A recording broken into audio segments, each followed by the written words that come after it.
Before we go look at it, though, I want you to see this. This is a lung. You see that? These are big cavities in the lungs. That's where the red blood was in the lung. All right, this saturated with red blood. This didn't come through space and explode. This was just laying on the ground somewhere and leached all of its bodily fluids out. But it did eventually. See, you could look in there. You could see they're loaded with blood in there.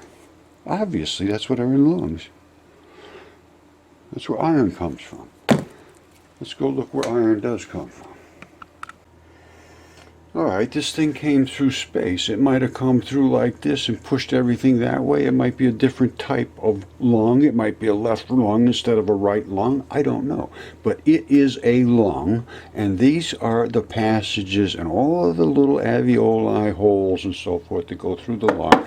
And this right now, I can absolutely guarantee you, can be tested for DNA. I had mine tested. I had two of them tested. I had one fingertip that's 30 inches wide, 100% mitochondrial DNA. I had another one from this right here. This fingertip, which that's that black silhouette there, this is one that eroded. This is from the side that eroded. This is the other fingertip from the same hand, and I have the palm and I have everything. And it was tested for DNA, 100% same thing. And I had a lung, which is somewhere around here. I've shown all this stuff. I don't know where it is. Oh, here it is. Also, get your anatomists. Get them down here and look at this stuff. Because it's, you know, it's very distressing. Nobody cares. Nobody's paid any attention to this whatsoever. And I had a geologist today attacking me, and I'm going to show you what he wrote. Oh, I'm 30 years, I'm a geologist, and he go over and over and over. I said, debate with me. Debate on Zoom. And maybe he will. I'd love to do that. Anyway, this is a lung, and that's the pleura of the lung. We're going to go into the microscope, and this is all of the fabrics, the keratins, the keragens, the collagens. Tyson is into this now. I'm telling you, that guy is really impressing the hell out of me. He's one of the guys that jumped on this. He got the scope. He's got the books. He's got everything, and he's going into it. He doesn't have to be pushed.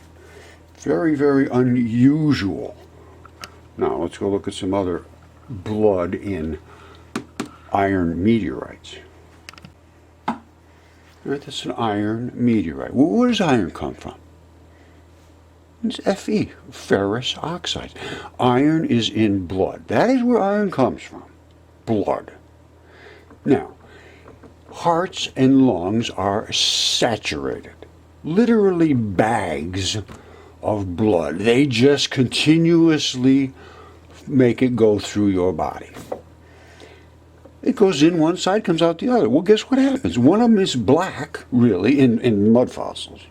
It's blue in your body, and one of them is red in your body. Why, Roger? Well, because this is Fe2O2, or Fe2O3, which has an extra oxygen. And this is Fe2O2, which has depletion of oxygen. Well, why is that? Well, because the heart and the lungs send the depleted oxygen from veins that have limited number of vessels.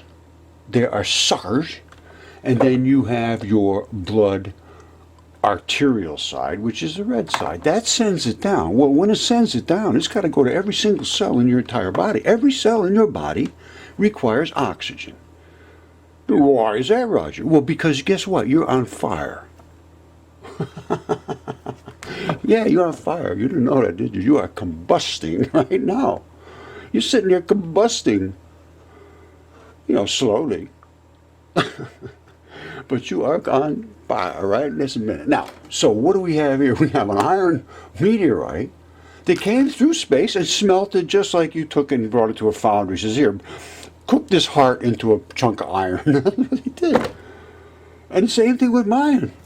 This is mine here, right here. This came through space. Tell me that did not get blistered. How would you blister something like that? This was originally this. This was originally one of these. Virtually the same. It could have come off the same hand. Only this one came out of space. No, I'm telling you, it's just unbelievable. How could you make that happen? Not only that, the really crazy thing is this particular exact part is Comet 67P. You think I'm wrong? No, I am not. It is a tendon ball, which this is. Came out of space. All the astronauts say space smells like steak. All I can do is report what is reportable.